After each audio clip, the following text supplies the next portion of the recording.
You're listening to episode 315 of the Major Issues Podcast, and on this episode, we ponder the question, what if? It's our What If Season 2 recap and review. The Major Issues Podcast starts right now!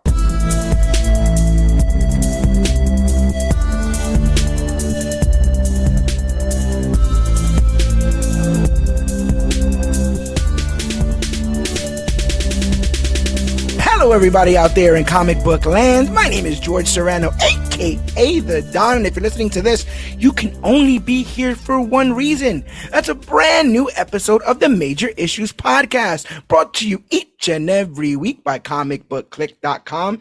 And as always, I am never alone. Sir, if you could please introduce yourself. It is Alex, aka B Roke, but here for What If and What Is Going On.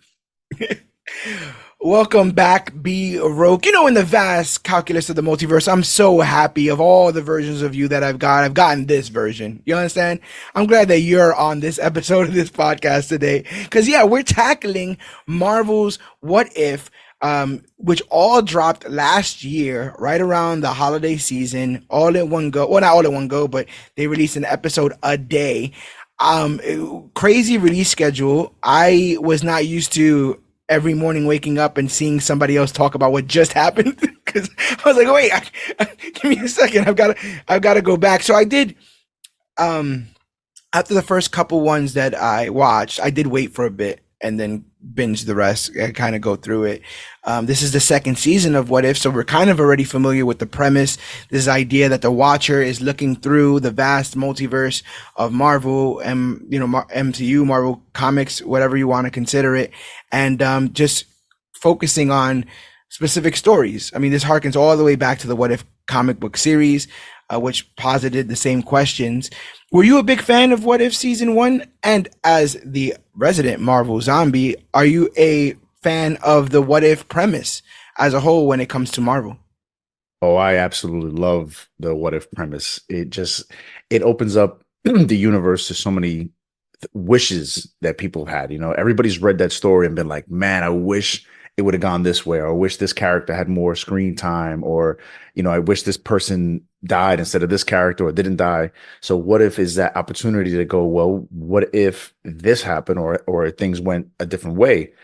And then seeing them do that now with the MCU, with this animated TV series, it's been a blast. It's been an absolute blast. So being able to see these little changes, like I loved the first season, seeing what if T'Challa was Star-Lord instead of Peter Quill. That was one of my standout episodes.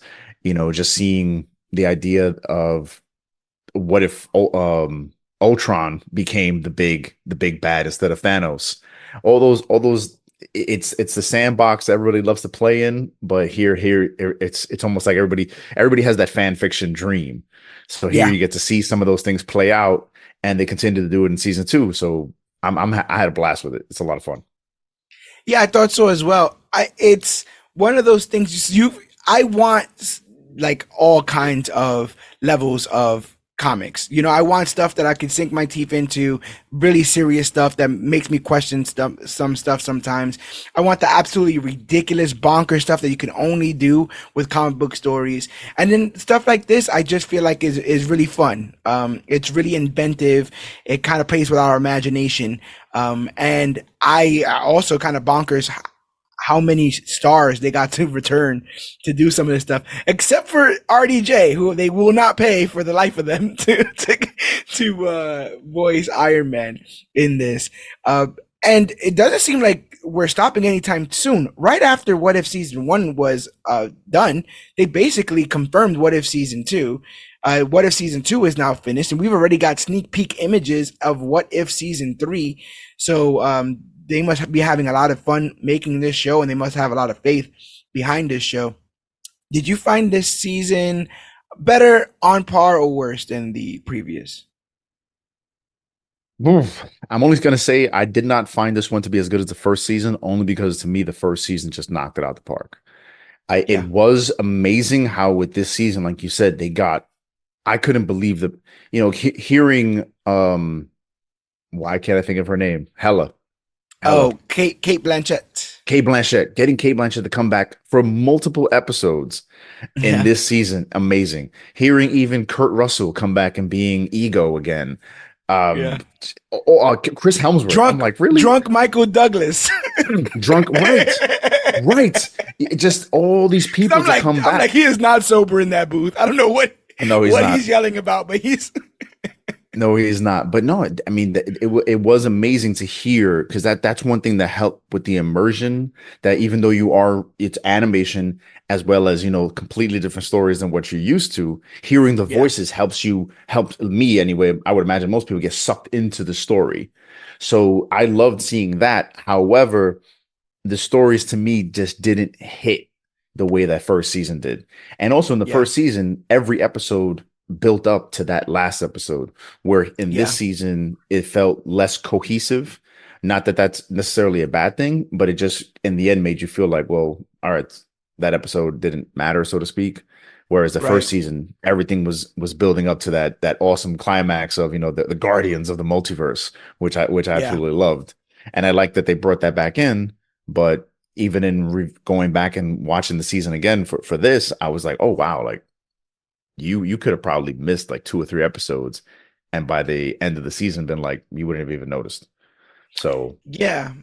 The first season had a novelty of us believing it was all anthology and it would never connect. So when it does connect at the mhm, end, you go, "Oh, well, correct. this is kind of bonkers." This one, once you saw a particular character, you started to wonder if other characters would come back and if all this would connect in the grand scheme of things. And I will say that I like the premises of some of the ones in the first season a bit more. There's some episodes in here that I absolutely love, and we'll get into it when we get to those episodes. But I think um, like some of the imagery in that first season, especially like I always think of Ultron eating a planet.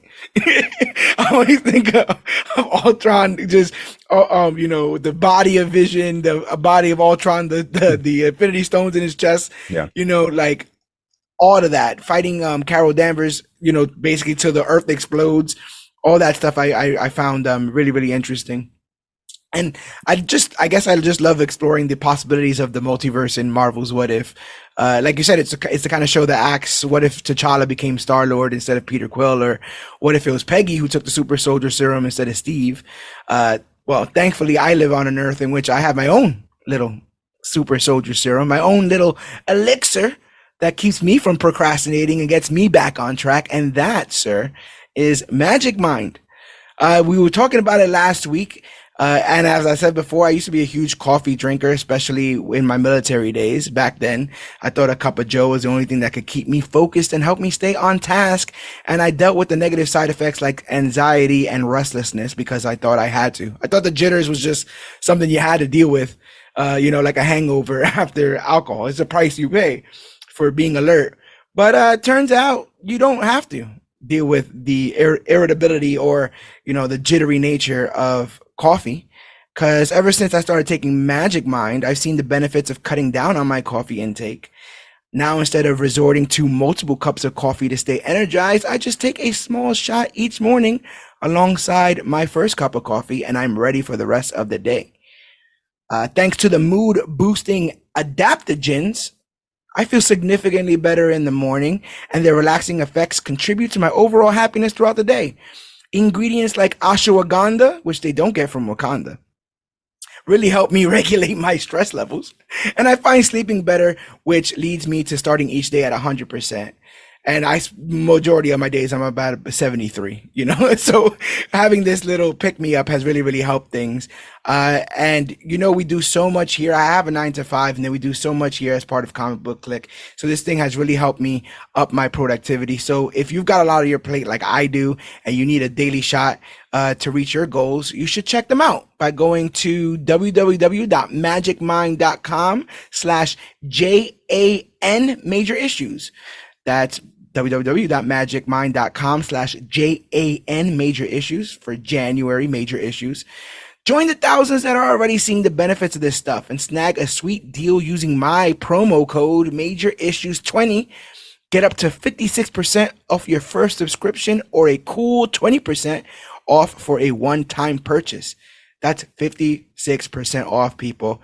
That's more than half. And guess what? Ultron already cut Thanos in half. Thanos wants to cut the population in half, and I'm giving you even more than that. All you got to go is to www.magicmind.com/JAN major issues. Use our code major issues 20 at checkout. This deal is only valid for January, so get some Magic Mind now because be broke. A mind is a terrible thing to waste. But I'll, oh, go ahead, brother. no, that sounds great. Honestly, you got me sold on it. I'm a coffee drink. I'm a coffee drinker, and you kind of got me in the heart right there by talking about the anxiety that comes with it. And Yeah. I'm getting too old for that nonsense. So I think I'll be placing an order very soon. Yeah, these they really like what we're doing over here as part of the Major Issues podcast, and I can really dig what they're doing over there. Um, I think our goals just meet, and I know that our listeners are people who are binge watching shows, who are reading multitude of comics, and they need to keep their energy up. I think people come to and listen to this podcast because we have our energy up, and be broke. That's not always easy to maintain. It really, No, it is really not. isn't. It really, really isn't. But we do our best, and we do a little better because of Magic Mind. So go ahead and check out those links. All of that stuff is going to be in this episode's description. So just go ahead and check that stuff out. I'm telling you, you won't be sorry. But I think it's time to get into our recap and review of What If Season 2. We're gonna start off with episode 1. Full spoiler alert for season 2. We're gonna start off with episode 1. What if Nebula joined the Nova Corps? So, in this episode, Nova Prime, in the aftermath of Ronan the Accuser's successful overthrow of Thanos, recruits Nebula to join the Nova Corps. Fast forward 5 years, and Xandar, in a bid to shield itself from Ronan's forces, becomes isolated from the rest of the universe. Nebula, on a mission from Nova Prime, stumbles upon Yondu Undante's body and discovers that he had acquired the codes to unlock the planetary shield.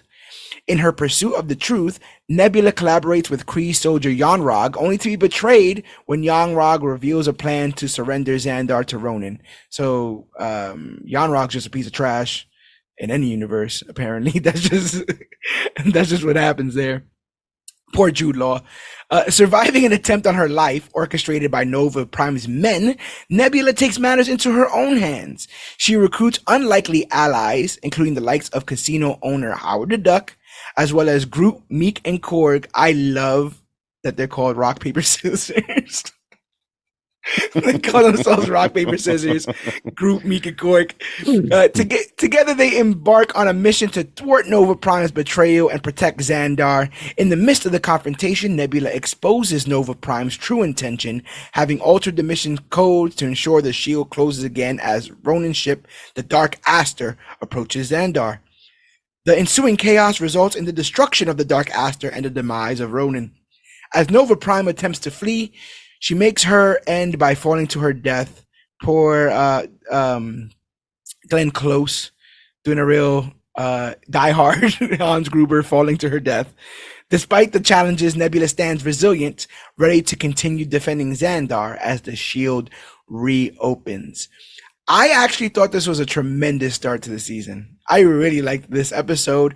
And maybe it's because there's a part of me that wonders if Nova himself could be introduced in a kind of neo-noir, Blade Runner, Galaxy Cowboy-esque manner. How have we seen so much Nova Corps in What If and not like none of it in the regular MCU? I agree. I agree. I'm a huge fan of Nova.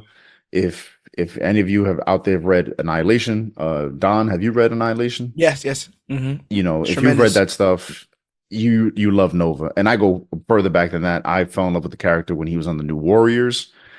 Fantastic character, a lot of fun. Basically, what if Peter Parker was a spacefaring Avenger? And that's what I always saw him as.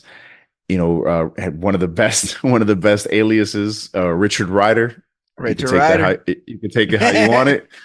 You I know, just that just clicked in my head, and I'm surprised it took me this damn long. Holy hell! Good work there, guys. there it Make is. mine marble. There it is. You know, so a great character. Even when Guardians of the Galaxy Part One came out, and the whole idea that the Nova Corps was protecting the planet of Xandar, I was like, oh, we're getting, Richard Rider, we're gonna get the Nova Corps, we're gonna get New Warriors, it's gonna go to all these things, and it never went there. So I liked that in the What If series, and even it's constantly referring back to the fact that the Nova Corps is a thing.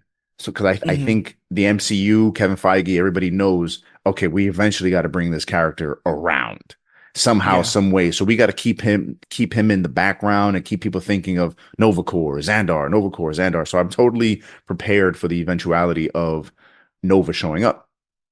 But with this episode, yes, I agree. This was knocked it out of the park. This episode set the tone for what I was expecting to be a season that was just as good as the first season. But Yeah. this episode was probably on par or better than most of the episodes in the first season.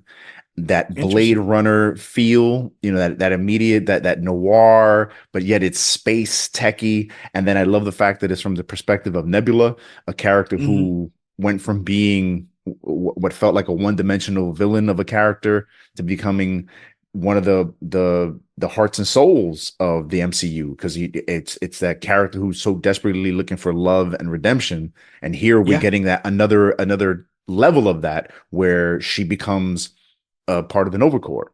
And even despite the fact that throughout the episode people are throwing jabs at her, like, oh yeah, you're really a villain, we don't know who your side you're really on, she's sticking to it. She's like, you know what, they're giving me a chance to redeem myself, and I'm going to go through with it no matter what it costs. And she just goes through all these obstacles and loops to try to figure out what the hell's going on. And I love this episode. And anytime, like you said, rock paper scissors, you give me Howard the Duck. Great stuff. Great stuff. I really like. I'm once I was introduced to the genre, I love like that deep synth, like that 80s synth kind of soundtrack. They used a lot of it in Stranger Things, and I thought that they did Yeah. it excellently there. But they do it also here. The neo noir narration, of yeah, I whatever. Like it starts off with the watcher narrating, and then it goes right over to her, and she starts to be Right. the one to take over Hmm. her own story, which is really, really fitting. And then, like, once she puts on that Yondu fin and the gang's with her, I was like, yeah, what we doing? I'm with y'all Hmm. anywhere. Where we going here? So yeah, I really, really like that episode too. I think that's one of the top ones, in my opinion, of this season. And also a fun Uh, note, the fact that Vin Diesel did not do the voice of Groot, I thought was interesting. Oh yeah, yes. I think they're moving forward with. I mean, I guess we're moving forward with whatever. But I would think that he would have so many in the like residual bin that they could just use it in perpetuity, right? Like I would think, like how Oh, many different inflections do you need? Like, why are we hiring more people? You don't have this thing on like a tape deck or something that you could just. well, I'm hearing somewhere, not officially, that this is also possibly because Vin apparently got himself in some trouble recently. Yes, So yeah, it might be Disney Marvel kind of, hey, distancing Vin, themselves. you Yeah, go you go over. I mean, if they're willing to do that to their villain centerpiece in a certain Miss Jonathan Majors, majors. Yeah, hey they're chopping that Vin, tree down. Yeah, you know. sorry, Groot. Nothing like family out here. Um, episode 2 is What If Peter Quill Attacked Earth's Mightiest Heroes? In the year 1988, the Ravagers bring Peter Quill to Ego, who implores him to assist in his quest for universal expansion. After 6 months of wreaking havoc on multiple worlds, Quill returns to Earth. Responding to this threat, Peggy Carter and Howard Stark assemble a team comprising of Bill Foster, King T'Chaka of Wakanda, Bucky Barnes, Dr. Wendy Lawson, and reluctantly recruit Hank Pym, accompanied by his daughter Hope Van Dyne. Following a confrontation on Coney Island, the team manages to apprehend Quill with the assistance from Thor. As they deliberate on their next steps, Van Dyne releases Quill, who sets off for Missouri. While T'Chaka, Foster, and Thor support Carter's forces against Ego, Pym and Lawson encounter Quill at his mother's grave. Pym, empathetic to Quill's plight, persuades him to stand against his father.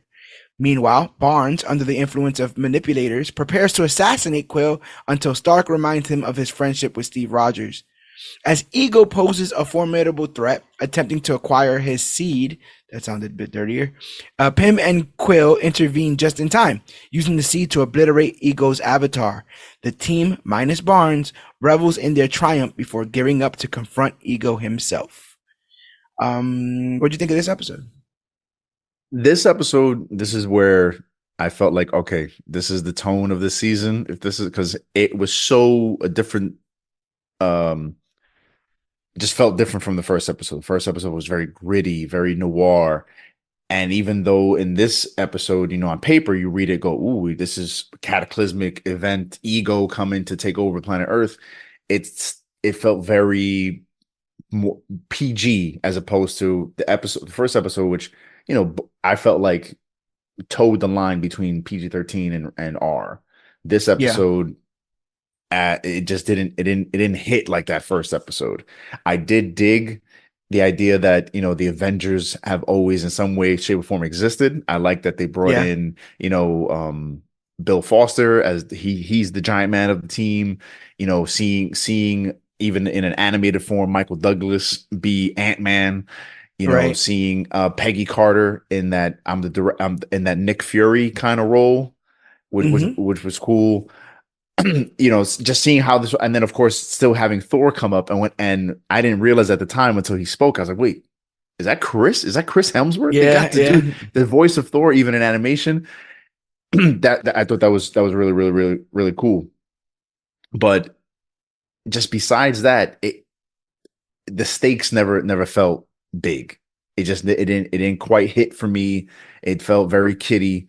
Um, I yeah, wanted like they told the line. They were so careful with how they use Winter Soldier in this. yeah, You know, that I'm like, oh, I feel it had done something meteor with him, but it just felt like they wanted to keep it the kid friendly. They had the Peter Quill kid. They had the Wasp in her child form. So I think they yeah. really wanted to make it more like it felt like what's that movie Race to Witch Mountain. Oh, yeah, yeah, like a Disney That's Channel what movie. Yeah, yeah, yeah, yeah, like it's all about the kids, and the adults are there to just get the kids to where they have to be. right, right. Very Because yeah, very because very. we end up going like they go to war with Ego. Like he creates millions of himself in sand Mhm, form and all this other kind of stuff, and but ultimately all that's for nothing. There's no real casualties. There's no real damage mhm. done, and they kind of like open and shut case it. So what's ironic about this episode for me is I ended up liking Hope in this more than I ended up liking her in anything else she's been in. She did have more to do. She did have more to do in any of the movies, definitely. I was like, at least she's a little charming, she's a little smart aleck. Like I dig that. But one line took me out of this, or one series of lines took me out of this because even in a world where with celestials and cat gods and all this other kind of stuff, this line didn't ring true to me. And it's what you were talking about. It's when Peggy and Howard see Bucky, and I think Peggy says something along the lines of like, he looks just like him, like he looks just like Sergeant Barnes or whatever. And Howard goes, yeah, but even if it is, he's long gone. And I'm like, what? In what world would those two say that? Really feel that in that moment? They wouldn't have. They would have pulled No. his ass to the side and say, listen, we need to talk to you because you look exactly like a dude we used to know. And your best friend's dead, or frozen or whatever. And I don't know why that stuck in my teeth so much. But then they kept playing around with this idea of like, oh, is he the real Bucky, whatever, and like trying to play, is Bucky still in there? And remember your friend Steve, and it's like, I don't know, man. I just feel like in that moment they would have pulled his ass to the side right before any of this happened and figured out what the deal was. Mhm. Um, Definitely. No, I it's like you said in this, especially in this world where it's like, what are the chances that this guy we saw die, decades earlier is this legendary Winter Soldier that comes out of hibernation? What do you think about that guy who can grow to 50 feet tall, or a guy who can shrink to the size of an atom, or you Yeah. know, there's And no what way in this world that this is possible, right? Like, come on. what are the contingency plans against him? Right? He's the winter soldier. Like, I'm glad he's on our side for this. But what if after he sniped Peter, he just sniped Bill Foster to make sure that Russia don't have to deal with the Giant Man, and then he sniped Peggy Carter, so they don't have to deal with Shield. Like we don't. This guy is a loose cannon. It just felt very strange that they would deal with it in that sense. One of but my I guess my favorite line delivery or my favorite line in this was when they decide that the way to defeat Ego is to get Peter to fight him, and they're like, "We're gonna try to get his son to fight his own father," and then Hank's like, "Yeah, you've obviously never been a parent. Like it's not gonna be that hard at all. It's not gonna be that hard at all." And I was like, "Okay, okay, funny stuff, funny stuff." But like, I think they should have done one version of this. I think they should have done one version of time displaced Avengers because we get it again in 1602. I think they should have just done one or the other. Mm-hmm. And I agree. And that was another thing too. That was just kind of like, all right, we're seeing, because even other things you kind of saw happen multiple times. Like even the multiple appearances of Hela kind of took me like, wait a minute, okay, is this the same Hela from that episode? No, it's not. What universe are we in?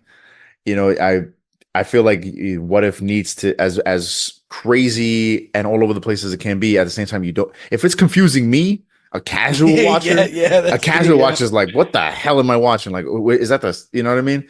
So it would have been, like I said, that was something I really preferred in the first season, where every episode, and you were right, how every episode you don't realize is going to eventually connect.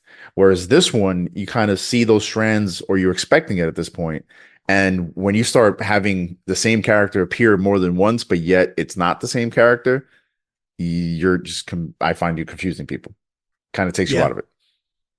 Yeah, I can definitely see that there. I asked you up front, what do you think of Jeffrey Wright as Uatu? Oh, I love Jeffrey Wright as Uatu. I can hear that man narrate. Make how the steps. Yeah, then the phone book steps to making a peanut butter and jelly sandwich.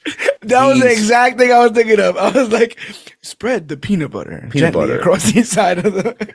Open the jar of jelly ever so casually. You know what I mean? His voice is amazing. The way he comes across in as Uatu, and I did like how in this one they make Uatu a lot more personable. Like he gets more lines where he gets to play with it, especially he gets some playful banter. He's not just this stoic, super omniscient being that, the fact that he's talking to anyone is already like hurting his conscience. And this one, he blatantly admits to like liking certain characters, and the way he converses with certain characters, you can tell is like, okay, man, you're a person. You're not just this cosmic entity. You're a person from a race. And I really dug that about this. And just knowing more about Jeffrey Wright this past year, like if you got a chance to see some of his movies from this past year, especially the one that he just got nominated, I believe he got nominated for an Oscar. I want to see that one, American Fiction. Yeah, American Fiction. Yeah, he kills it. He kills it. So I hope he narrates Uatu and maybe eventually even makes a live action appearance as Uatu. I would love to see it. I even think Uatu got a little darker this season than he was last season. I agree. I was looking, I was like, and one of my favorite. You think next season he gets an afro? All the way. I want him the Jim Gordon mustache. I want him to rock the Jim Gordon mustache.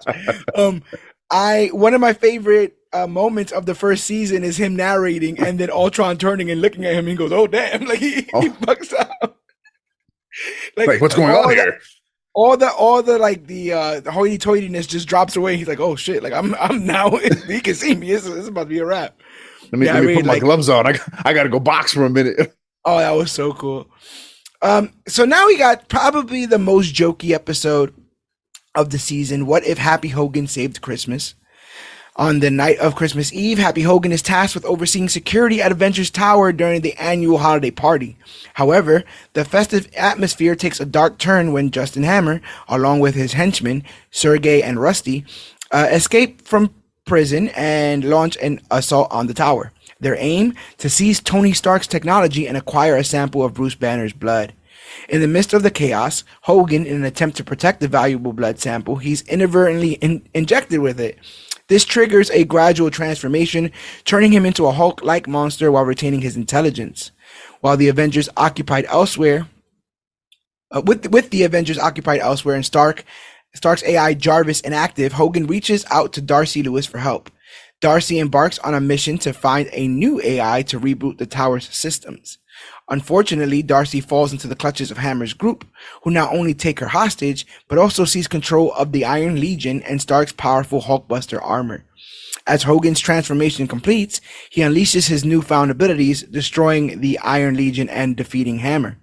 With Hammer back in custody, the Avengers return to commend Hogan for his heroic efforts. The Christmas party resumes, and the team celebrates the holiday, grateful for Hogan's bravery in the face of unexpected danger. I feel like this whole episode was just so they could say Hulk Hogan. Yeah, I mean, the only thing that now made me look at this episode and not be so upset with it was the fact that you made me realize this episode basically came out on Christmas Day. So they wanted to have a lot of fun with this. They wanted to put Jon Favreau in a situation where he's this weird Hulk. It had a lot of punchlines to it. Even the way they get rid of Justin Hammer, he literally falls off of Avengers Tower like Hans Gruber in Die Hard. They do all these little Christmas as well as even little homages to previous Avengers movies. Like I did love the part where they do Age of Ultron, the freeze frame when they break through the window. That was a fun. That was they all got like Christmas stuff on. Yes, they all got from the Christmas party or whatever. Question. Yes. Because I don't know if I was 100% paying attention. Later on, another Happy Hogan hulks out. Yes. Because is there a relation? Is there did I miss? Well, no, because that's the same timeline as when that Cap, traveled back in time to put the stones back in place. But in their universe, he hits the time zone. Yeah, that hits the time zone that causes that. So it's but how does Hogan get the Hulk blood again? It's this timeline. I guess because he just did it. So I was like, is this? Am I? I guess what I was curious about was like, am I missing a constant? Does Happy Hogan turn into this? Is this something that I'm missing? Where in two different universes? Because if something happens in two different universes, you go, wait, what are the odds? But no. It did feel like overall like I hate to say like a senseless callback, to something that really was a punchline in the previous episode. But again, that's kind of to me one of the weaknesses of this season. And the only thing I'm thinking is this is something that they might eventually want to play with in the live action MCU. The idea of right, exactly, because I think Feige has come out and said that he does want to start incorporating more of this alternate universes / I mean, because that's the thing. The multiverse is the big thing nowadays, right? So if any one of these characters hits or something is exceptionally popular, especially if they feel it's so popular that they're going to push it a little bit more, if they can somehow integrate this into a live action appearance, they're just kind of throwing ideas out there. And for those who think that's unlikely, we've already gotten Captain Carter in live action in Multiverse of Madness. The only thing that I like, and we'll get to it when we get to the end, I really would have thought it would have been an extra cap on the hat if they would have just said that Strange knew the other Strange or knew one of the Stranges that did all that Multiverse of Madness, stuff. Right. Like it would have been kind of cool to slide that in there, but I totally get it. I think that Sam Rockwell does a good Justin Hammer, but in this, it felt like he was in a completely other room. It felt like he just gave him a list of jokes, and he was just saying them to an empty room. Where I feel like the best of Sam Rockwell is him interplaying, like when he's doing the showing the weapons off, and he could tell that the person's not impressed. He just keeps pulling out bigger weapons. Yeah. And so I like him. I would love to see this character return. I would love to see Justin Hammer return. And there was rumors that he might return for Armor Wars, and it would be about Rhodey trying to get tech out of the hands of people like Hammer now that Stark's gone. But and I like Kat Dennings, so she's fine in this. She's fine in real life, and she's fine in this. Agreed. But at the very worst, it's harmless, in my opinion. Yeah. I mean, it's just I think we got spoiled by that first season where in the end, it felt like everything mattered. In this one, after, like I said, that first episode, we agree that first episode hit so hard, it comes at you in such with such adult tones. Then the second episode is like, okay, we're gonna do Spy Kids or something, Yeah. and then this episode is okay. We're making a really jokey Christmas episode where uh, a random background character who, don't get me wrong, I love John Favreau, I love Happy Hogan, Hmm. but he becomes, this more important character while Kat Dennings is yelling at him that he's a terrible security guard, you know. Yeah. And like you said, even though it's great that they can get all these voices back, that is one thing that I could immediately tell in listening to these episodes. There's no way they were able to do what, modern animated movies do, where like they try to get people in the booth together so that it feels more natural with the way they play off one another. Yeah. These names that they got to do these episodes, they were like, look, man, are you home right now? Here, we're emailing you your lines. Open voice note on your phone There you and go. just send There it you to us when go. you're done. Exactly. We're selling you the money right now. We're good for Right. it. Just record it Right. like right now, please. Please. You're on the way to the airport. It's okay. It's okay. Just get it done now, please. You Yeah. you can totally tell that for most of these interactions, these people were not probably even in the studio on the same day, Yeah. but it's still fun to hear the voices. Sam Rockwell, like you said, he hits it out of the park, and I've missed that character, and hearing his voice and what he can bring to the MCU, I would definitely want him to come back, but hopefully they don't throw him off the building.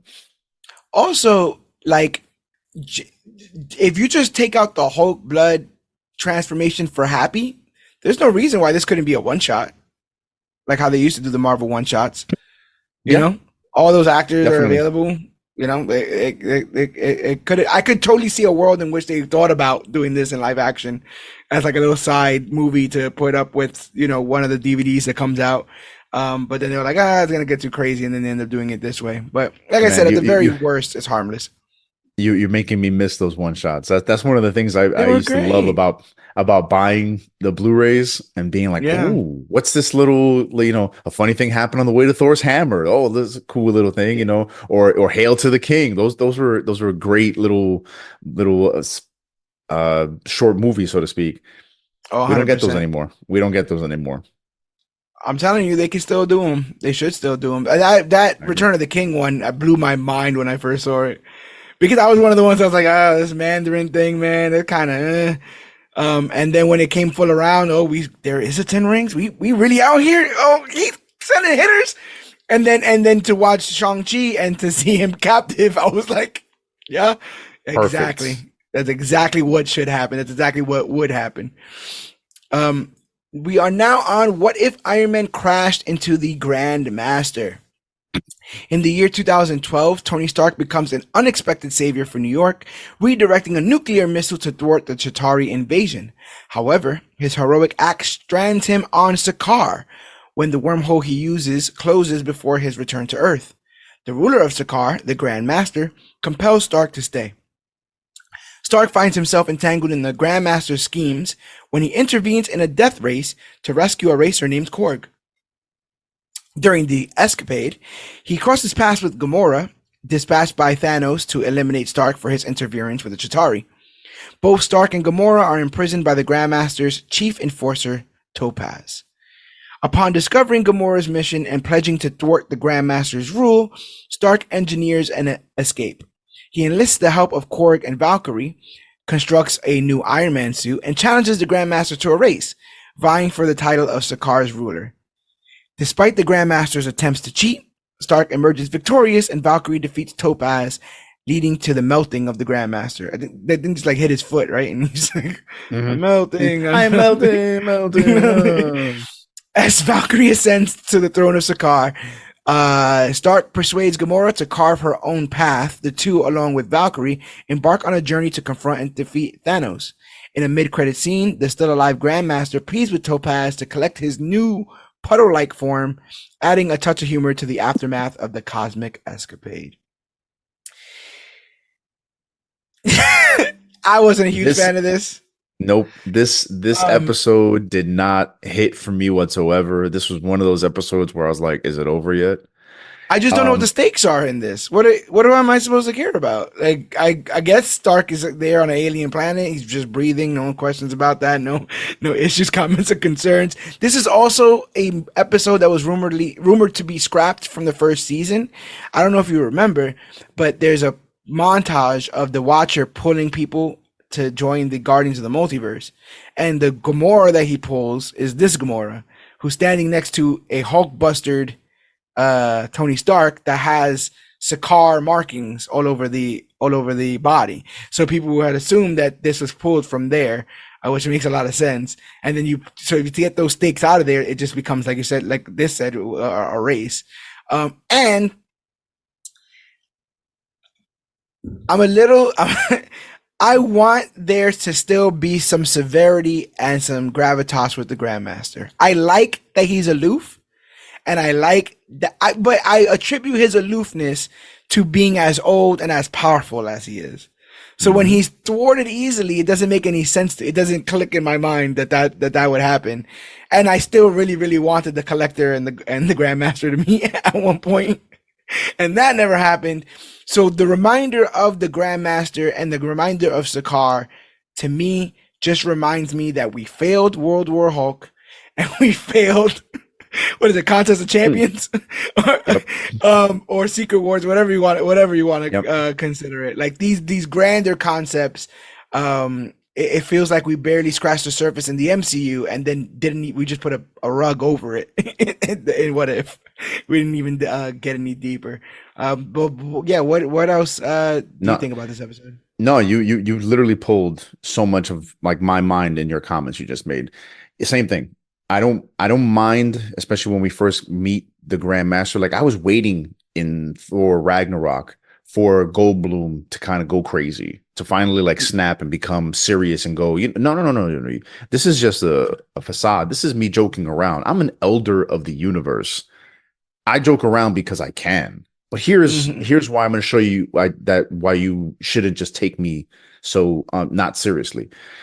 He's a bigger punchline in this episode. This was one of those episodes where when I was going through it again, I was like, "Oh my god, I totally forgot this episode." And another thing with this episode, this was one of the few episodes where they didn't get as many as those actors back. Of course, there's no RDJ. Yeah. The wonderful Zoe Saldana did not come back to voice Gamora for this. Uh, and then honestly, I am kind of tired of hearing Taika Waititi's voice after Two the Korgs is a lot of Korgs. Two Korgs is a lot of Korgs. If you would have just you kept know the Korg rock paper scissors, that'd that would have been fine. Doing it have been again it. here felt like a lot. Especially after, I'm sorry to say, and I will always stand by this. Love and Thunder is the worst MCU movie. I I've will got to go never back and check it out. It hurts me because don't. of the God Butcher storyline is one of my favorite ones I've ever read, and Mm-mm. so I have to see it with fresh eyes and kind of assess. But I will say that for maybe people may not realize this, but like RDJ was the comic relief in Iron Man for the most part, right? Happy Hogan Hmm. as well, but it's mostly RDJ playing off of very serious characters. So you have RDJ as I guess I should say Tony Stark. Tony Stark as a comedic, comic relief. You have Grandmaster as comic relief, and you have Korg as comic relief. So what are we doing here? It's just a comedy at this point. Yeah, There's yeah, nothing to be relieved of. It's just a comedy at this point. And yeah. while Homeboy's trying his best, it with this long episode, it just screams that this isn't our Tony. It just you can't Exactly, help but get that feeling, and so it just feels like your younger sibling drawing a picture of your favorite movie. It's like it resembles what I can identify what it's supposed to be. This isn't ain't hitting it did. ain't Yeah, hitting like that for me. yeah. Like, and then they, of course, this was one of the few What If episodes that had a after credit scene where they show that the Grandmasters, oh, even though he's a pile of goop, he's still alive. Yeah. For what purpose? Because this isn't our MCU timeline anyway, so like who cares? I guess it's to help him save face, like, okay, you can't really just kill the Grandmaster with that staff. Cool. Please eventually give us the Contest of Champions where he gambles with his brother, the collector. Give us that. Do something. Show that these entities aren't just these punchline characters. That these are dudes on level with Thanos, or actually above Thanos. Which that's another story. I wish they would someday adapt. Like, did you ever see the Infinity Quest? Did you ever read the Infinity Quest when it shows how Thanos gets the gems, the Infinity Gems? Yes, yes, and goes to the gardener and all that, and eventually Mm-hmm. sits with Mm-hmm. death and realizes it really puts you in the mind state of like when you get to Infinity War with the gravitas of that story. I think those two, like, it reminds me of the one shot that you were talking about. I just add so much depth to that Yeah. story in general. um I found myself even with this wondering. I mean, it made me think back at just the MCU in general. Are the Collector and Grandmaster dead in the MCU? Grandmaster's alive, right? I remember him like getting captured by his like slave people, and he just like he puts his hands up or something. I feel like I hit Thor Ragnarok. Yeah, he did. It doesn't really conclude. It just kind of shows that he's still alive. People are pissed, but he's there. And Collector, yeah, the last time we saw the Collector was when Thanos had used the reality gem to make it look like he was captured. But then when Mm-hmm. he unveiled it, that remember when he realized that Gamora didn't kill him, the Mm-hmm. Collector disappears. I was To about to say it wasn't even where? like a body or anything. It wasn't. Yeah, it's not Yeah, even like it was his dead he body just or anything. he just poofed. So it's like, did he just put him somewhere? Is he out there? You mentioning that and you mentioning Infinity Quest it reminds me of something I wanted to mention when we talk about the first episode. I thought they had it on a silver platter. Exactly how you said it. Infinity War is going to start with Thanos and his siege on Xandar and him taking the Power Stone from Xandar, thus leaving possibly just one soldier left who's now hell bent on taking his ass down because he's for the core. And I thought it was Right. built in. So when the movie starts and he's already got it on his hand, I said, "Oh, what are we doing? Oh, we just And yada it was yada literally through Xandar?" they did. He was like, "Oh, we raised Xandar to the ground to get the this one gem." Like, We all right, did a whole all right, Guardians. The whole Guardians is about that one rock. The whole that's it. movie. And then you skip over how he got it. He just grabbed it up. So that felt a little bit odd there. Um, let's move on to what if Captain Carter fought the Hydra Stomper. In an alternate universe, Captain Peggy Carter and Natasha Romanoff discover Steve Rogers inside the Hydra Stomper armor aboard the Lumerian Star, only to be attacked by him. A briefing with Nick Fury leads Romanoff to unravel the mystery. Rogers, missing since 1953, was captured and brainwashed by the Red Room. Carter and Romanoff, with the assistance of Brock Rumlow, safeguard Bucky Barnes from Rogers. They eventually incapacitate him and retreat to a secret hideout in Scotland, discovering that the suit is the only thing keeping Rogers alive, though each activation diminishes his chance of survival. Rogers, determined to dismantle the Red Room and find a cure, offers his help to Carter. Together they travel to a former KGB site. However, their plans are disrupted as they face an ambush by drones and Black Widow assassins controlled by the Red Room's leader, Melina Volstikov. Volstikov reactivates Rogers' brainwashing, complicating their mission. As Romanoff confronts Volstikov's forces, Carter reaches out to Rogers, who makes a self-sacrificial move to destroy the Red Room. Amidst the chaos, Romanoff uses her grappling hook to tie Volkov's to Rogers' suit, resulting in a fatal explosion. Carter, in her quest to find Rogers, unexpectedly finds herself transported through a portal to a Renaissance-themed universe. There, she encounters variants of Fury and Wanda Maximoff, opening the door to new and unexpected adventures. Now I I was this was digging the this. episode that put me back on track with What If. Same, and I'm wondering like, again if we are having like these same opinions, and I would assume the fan base probably feels the same way. Um, it was so cool for them. This is the sequel to Captain Carter, basically that what if episode from season one, right? Because we saw the Hydra Stomper, we saw that Mhm. skinny Steve, he went away, and then this would be the second. And while the bromance between Bucky and Steve is adorable, these star-crossed lovers now one brainwash is even more a little bit heartbreaking, right? Because like the whole love thing, and I was getting definite Superman Yeah, vibes definitely, definitely. when he went up into the Hmm. thing. And again, like one thing What If is getting right that I feel like the MCU can take take notes from is that I want, while you don't got to do it all the time, I do want random cameos. Make me feel like I'm living in this world. When we were watching the What If episode with Peter Quill and that lightning strike comes and Thor shows, I was like, oh damn, yeah, he would be around. He's doesn't matter what year it is. He's freaking Thor. Yep. He's gonna be around. He would show up here. Oh wow, the Red Room. Yeah, Russia, Winter Soldier, all that connects. All that makes sense. Um, I liked how Melina had those Black Widows whooping. She was whooping on Black Widow, Whooping man. ass, whooping ass, They definitely. were whooping ass. I liked how dejected and almost sullen they made Steve Rogers looking. We've only ever known a strong, prideful and wholesome Steve Rogers. To see this one with like the dark marks under the eyes and kept alive by this suit, more machine than man almost. Really, really, really cool episode of What If. Uh, I didn't know how much more of Captain Carter we were gonna get because she sticks around for quite a bit.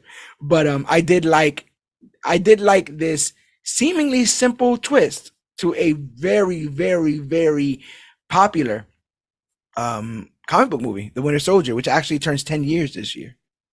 Oof. Wow. It's flying Bonkers, right? by. No, but no, this episode, right. I'll be honest with you. I was happy to see this story continue because I did like how in the first season her story ended with them finding the Hydra Stomper where they showed it. And then now seeing it continue, but at the same time, because we've experienced the episodes we have, I was like, oh no, how are they going to do this episode? But I love the fact that they still paid it. They gave it the right amount of attention. They that emotional depth. There was minimal jokes, even though you could see the twist coming. Because I'm sitting here going, all right, when is this dude gonna reveal that he's not really Steve? He's still brainwashed.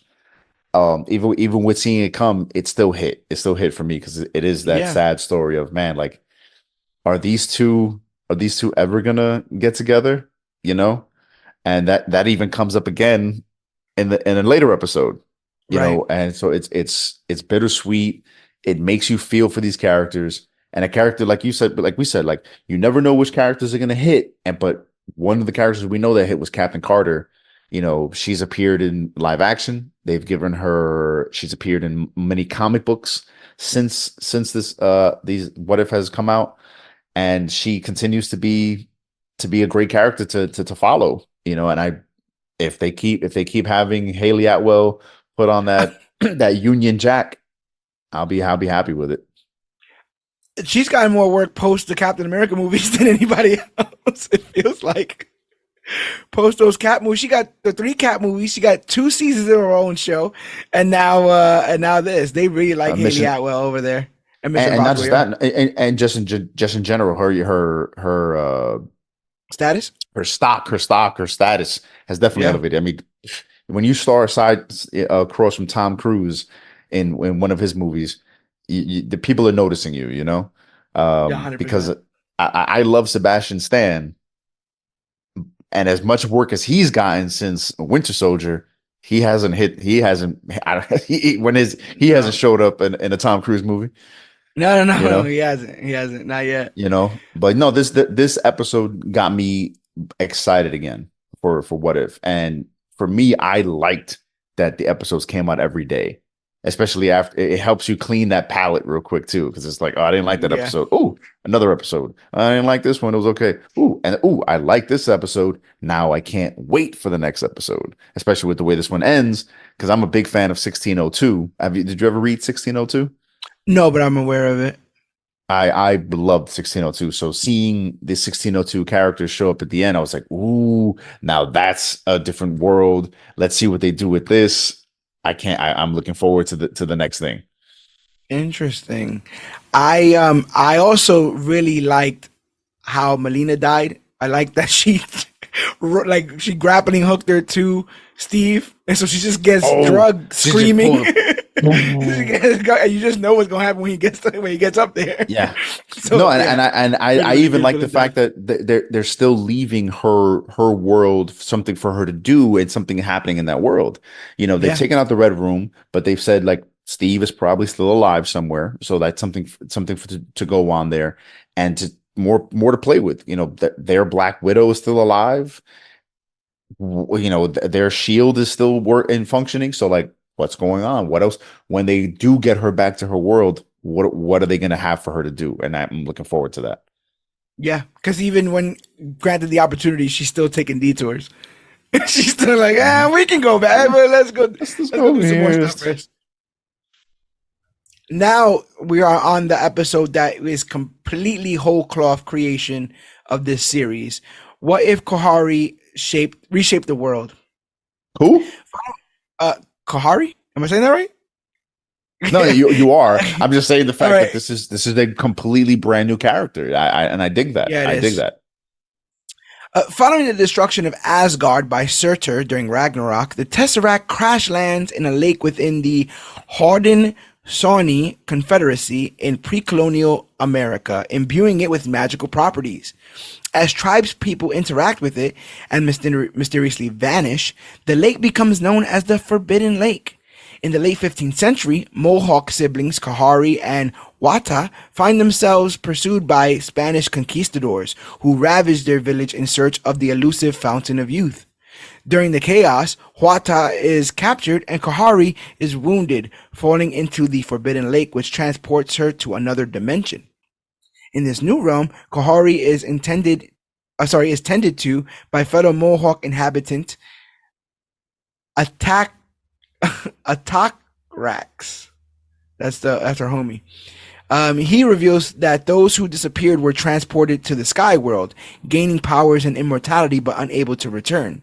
As Kahari adapts to her newfound abilities, the conquistadors enter the lake, believing it to be the Fountain of Youth. They invade the sky world, prompting Kahari to thwart their advances, redirecting the portal from the sky to the ground and reuniting with her people. The Mohawk villagers, led by Kahari, successfully repel the conquistadors, rescue their missing tribespeople, and compel Queen Isabella to negotiate peace. In the aftermath, a separate portal emerges, and Doctor Strange Supreme appears, approaching Kahari with mysterious intentions. The convergence of magical forces sets the stage for unforeseen and extraordinary events in this alternate reality. Um, I really like this mostly because I liked that she wasn't like meek, like she wasn't shy. She wasn't like she was about that life. Like she brought the fight not only to the conquistador, she went all the way to the queen and was like, It yo, was and the good. queen started What talking up? crazy and she goes, okay. And she lifts her ass up, destroys the throne. And it's like, we are not playing. We're not playing. I asked you. Now I'm telling you. This is what's Right. gonna happen, or things are gonna Right. change. Um, I'm gonna say this as veiled as I can, but in a world where certain people may not understand why certain groups would rebel against their captors, it's very interesting to see people watch this episode and just get why Kahari did what she did Oh, in of this course. instance. Oof. So it's just so crazy when people see things in real life and are like, why are they acting that way? And then they want something fictional and they're like, oh, those guys totally deserved it. They came Right. on their land and they did X, Y, and Z, and that's what they got what they deserved out of it. And I'm like, you don't see. And also I'm glad I personally, as somebody who tries to keep his ears to the ground with this stuff, I didn't hear any rumblings of woke. I didn't hear any rumblings of inclusion or any of that kind of stuff that you normally hear with a new whole cloth indigenous character. It can be a cesspool sometimes. Some of these groups and comment sections, but for the most part, I think people dug this. They dug the character and they dug the episode. But what did you think? No, I thought it was a beautiful episode. Seeing something fresh was refreshing. Anything fresh. So because because even when you're seeing these takes on classic characters or characters you've been invested in now the last 10 plus years, seeing something completely new show up in a from something that most people don't know much about. Not many people are well versed in Native American lore, so to speak. So seeing Yeah. them take what the lore that we know with some brand new lore and give us this brand new character who's, like you said, about that life. She ain't playing around. She's throwing on her Tims and letting people know, look, I'm gonna stomp the yard. I don't care. I'm taking care of my Yeah. people. I like the fact that like when she shows up in that other world, she's still quick to be like, yo, we got stuff to take care of, y'all. Like you guys are chilling over here. You guys have been If chilling. it felt like Killmonger.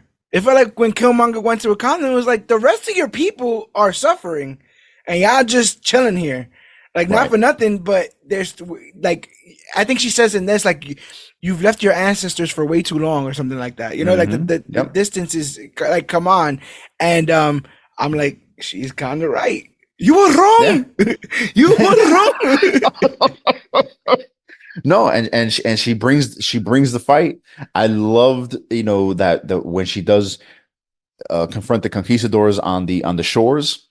I Hmm. love that she just walks over them, and eventually they all walk over. And that was the symbolism there was huge, because Yeah, even a lot of my favorite comedians have made that joke of, man, if Native American tribes can go back in time, they would not let those people off those boats.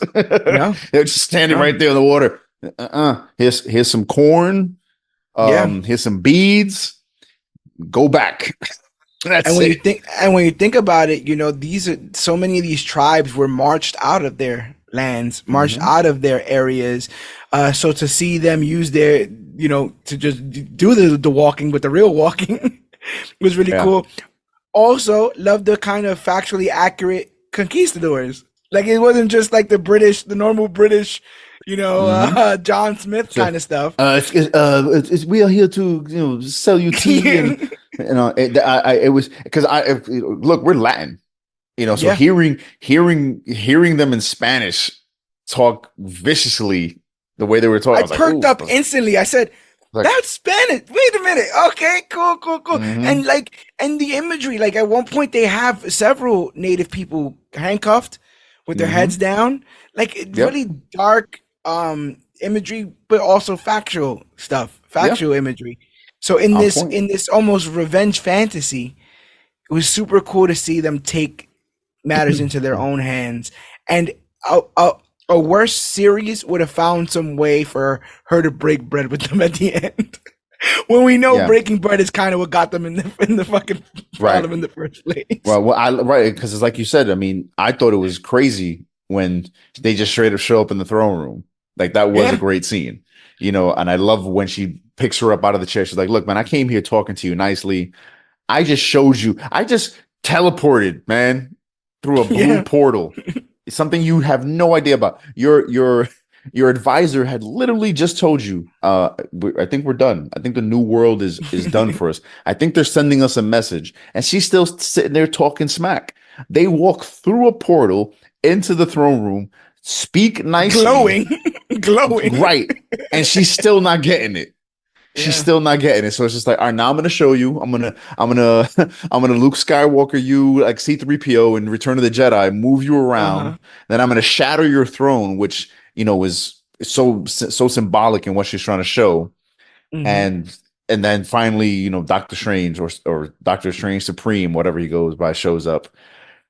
But yeah, I really dug this episode. The only thing, and this, please don't take any of this out of context.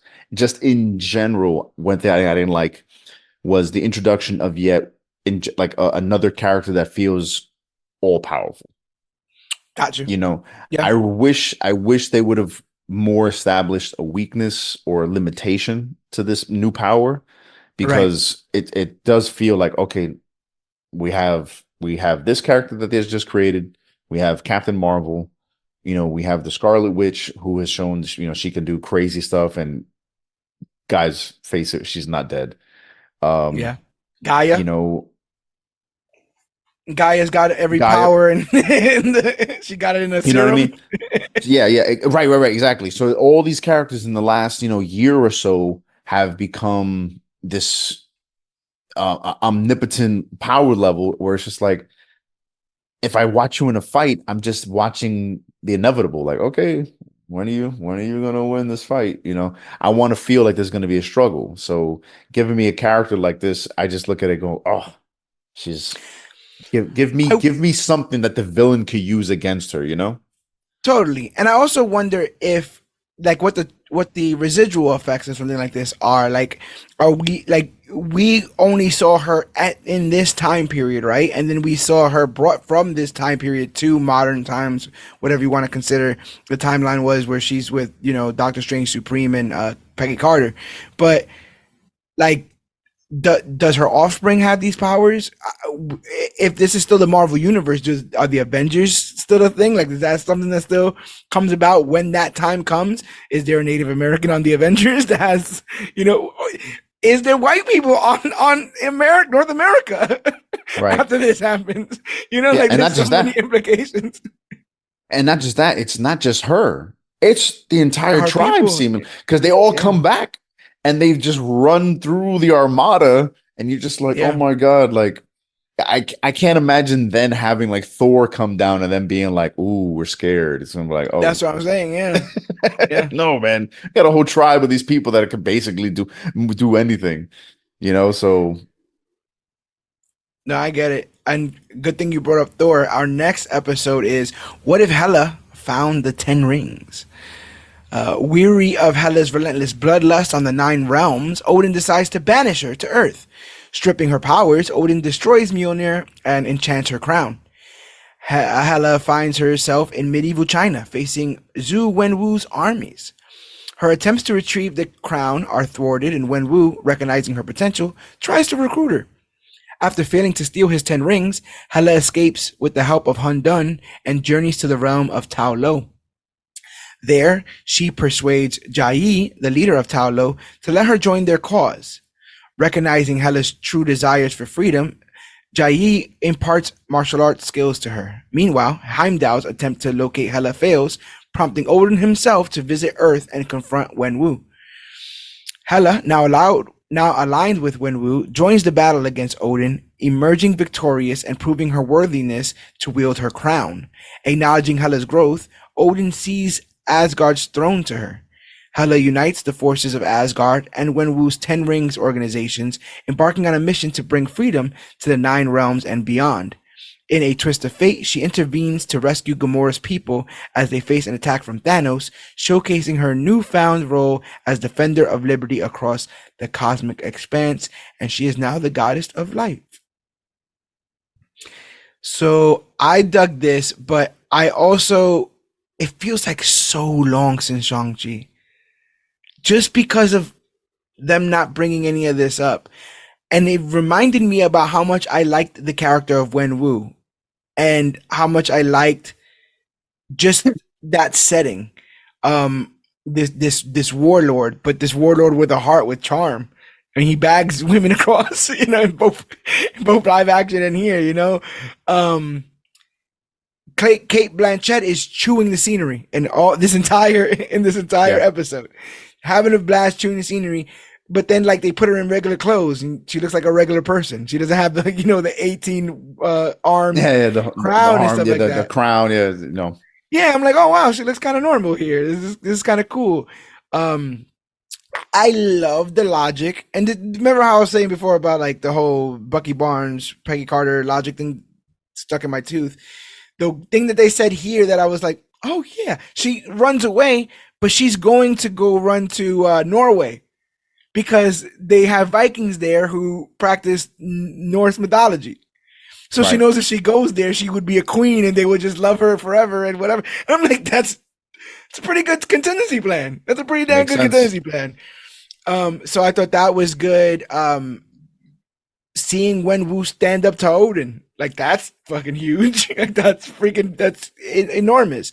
Um, Odin in general, like I've always liked the idea, and they like touched on this like they dip their toe in this in the MCU. But I've always liked the idea that a warlord is not all good or all bad. And Odin, in Mm, many ways, is a warlord. Like he ruled the Nine Realms not by tapping them on the shoulder and asking them if he mhm. can. He won it through conquest and blood. That's they try to play with this in Ragnarok, right? They try to like introduce this fact that Hela was his attack dog, and he used Hela to get control. And then when she was like, "Oh, let's go kill more people," he was like, "Nah, I'm gonna banish you." But I liked not rooting for Odin in this. I like him as an all powerful being that is also flawed because everyone sort of is. But what do you think of this episode? No, I was super excited at the idea that, oh, the MCU remembers Shang-Chi. You know, that it really to me still is the standout movie, except for maybe Spider-Man No Way Home. But that you expect it to be good because it's Spider-Man and it has so much already going for it. But the fact that Shang-Chi was a great movie and the MCU was like, that was fantastic. Next. Go over here. Yeah. Right. we're gonna we're gonna let's get this quantum mania going now. Like, oh my god. Like, no, Right. give me Shang-Chi too. Let's get this, the Marvels going. Like, oh, and I for the most part like the Marvels, but I would have No, I still get it. preferred to see a Shang-Chi too. And not just that, but I was disappointed in this episode. Only like it's great to see Wen Wu come back, but I was not happy not to have Tony Ling Long, Oh yeah, yeah, yeah. the original actor, come back, because that dude, you talk about chewing scenery, he dominated his scenes in Shang-Chi. So Yeah. I immediately could tell, oh, this is not him. It's not him. I It's a might put different on voice actor. Shang-Chi after this, to be honest, right before I go to sleep. I, I'm now just all these great scenes are flashing above. I always just think about how his father like Hadoukened him into the ocean.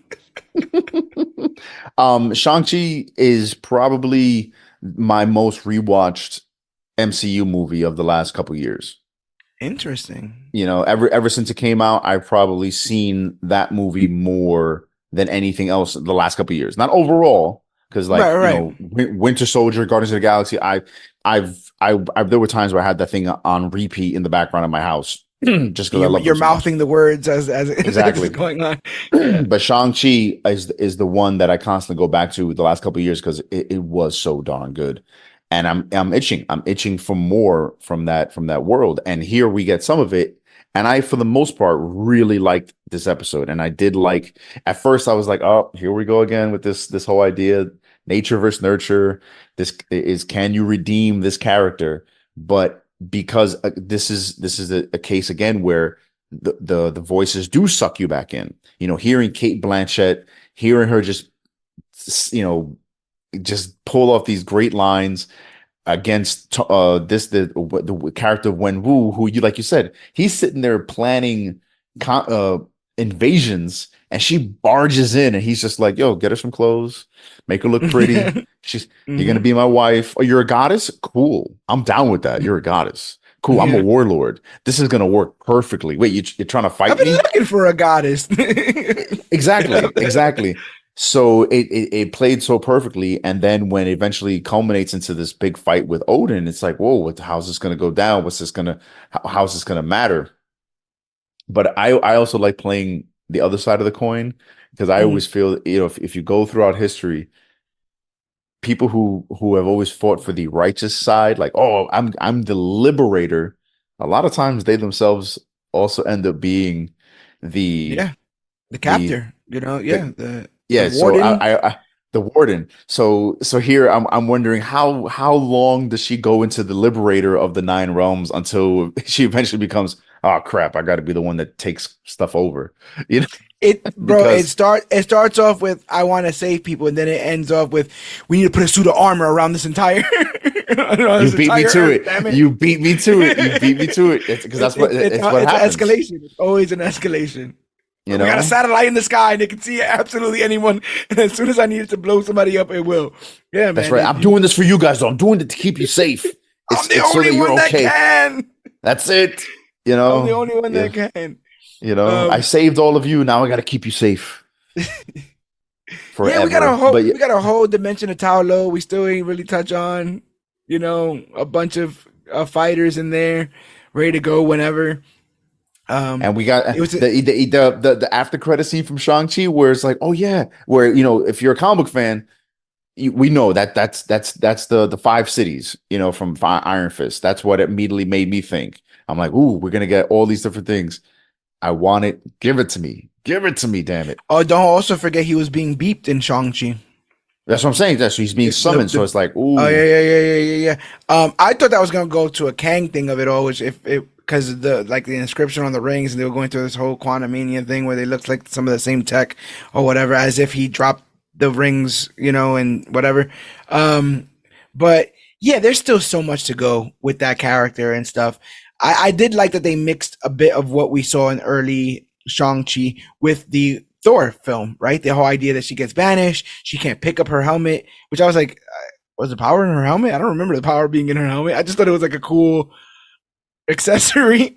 right, But right, no. I like at one point when she tries to do it, it doesn't happen because she Yeah, can't. it's like, huh, what the hell? It's like And usually, it I works. love when she, how they redid that scene with Thor where he's trying to pick up the hammer and he can't, where she tries to Yeah, pick up her helmet and he can't. They were just slow looking at her like, hey, yeah. somebody grab my wife now and we gotta go. We gotta go.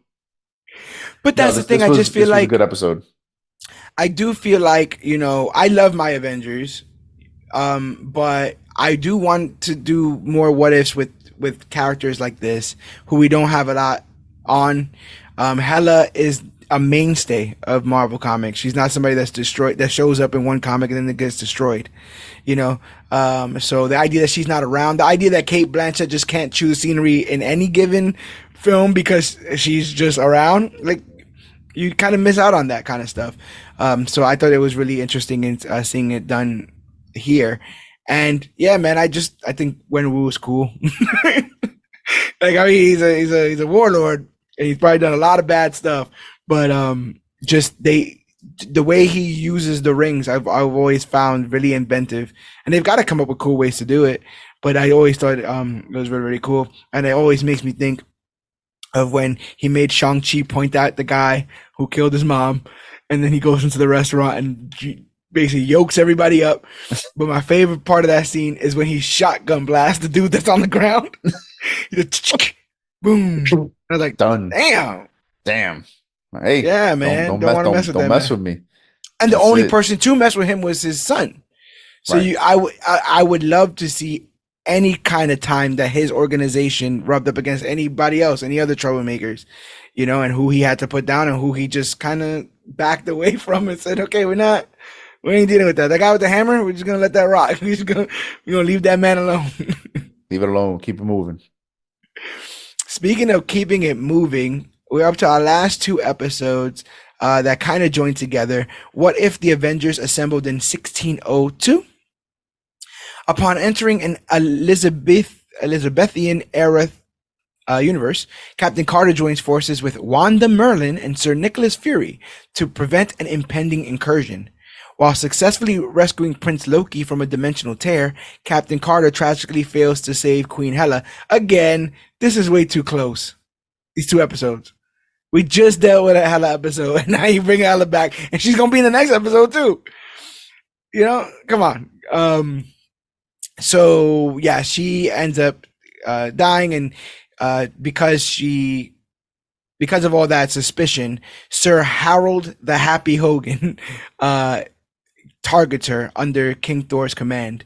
Discovering that the incursion results from the presence of the Forerunner, another displaced individual, Carter collaborates with Tony Stark.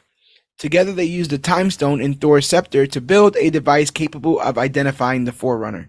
Tony suggests enlisting the help of outlaws Steve Rogers, Bucky Barnes, and Scott Lang. They're doing like a Three Musketeers thing, right? Or more like a Robin Hood, even too. Where Steve Rogers comes across as like a Robin Hood character. Yeah, yeah. They called them. I want to say they called them Rogers Hood or something like that. Something I like can't that, remember yeah. exactly. Can't Hmm. remember exactly what it was. Um, that sounds like Paul Rudd. Yeah, that was Paul Rudd's voice. Oh yeah, yeah, yeah. If I No, can identify it. Paul Rudd definitely came back for this, yes. I was like, that was definitely Paul Rudd. Um, as Carter seeks out this unconventional group, they face an ambush by Hogan. Carter willingly surrenders, orchestrating her own escape alongside the masked Bruce Banner. I thought that was kind of cool, man. The Iron Mask kind of Hmm. stuff. The reunited team, now including Stark, infiltrates Thor's court. With assistance from Wanda and Fury, they retrieve the Time Stone for Stark's device, which unveils Rogers as the unintentional Forerunner. The temporal anomaly was created during his battle against Thanos. Carter bids a heartfelt farewell to Rogers, returning him to his time, thus averting the incursion. As the dust settles, Strange Supreme appears before Captain Carter, marking a mysterious twist in the tale. The convergence of timelines and characters sets the stage for unforeseen and intriguing developments in this alternate reality. Um, I was gonna ask, what were there any parts of this that they took directly from 1602, the comic? Not really. I'll be honest Okay, with you. The setting, the idea, this is based off a story by Neil Gaiman, okay, somebody I know who you are familiar with. I know how much you love Sandman. tremendously, tremendously, And yeah, so if you've never read 1602, it's a nice story in that you don't you know the basics of the Marvel universe and just imagine the Marvel universe starting during the Victorian era. yeah. So I always enjoyed it for that. The art, I believe it was one of the Kuberts who did the interior artwork on it, and Neil Gaiman wrote it. It's a beautiful story.